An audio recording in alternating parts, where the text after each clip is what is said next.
അതാ മകരജ്യോതി ദൃശ്യമായി. ദീപാരാധന കഴിഞ്ഞു.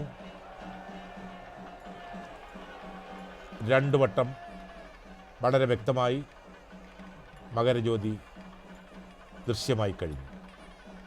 ശങ്കരനാരായണ പുത്രനായി പിറന്ന് പന്തളം രാജകൊട്ടാരത്തിൽ 3ാമത്തെ തവണ അതാ പൊന്നമ്പലമേട്ടിൽ വളരെ വ്യക്തമായി മകരജ്യോതി തെളിയുന്നു. ദേവകളും ഋഷിമാരും ഭഗവാനെ ആരതി ഒഴിയുകയാണ്.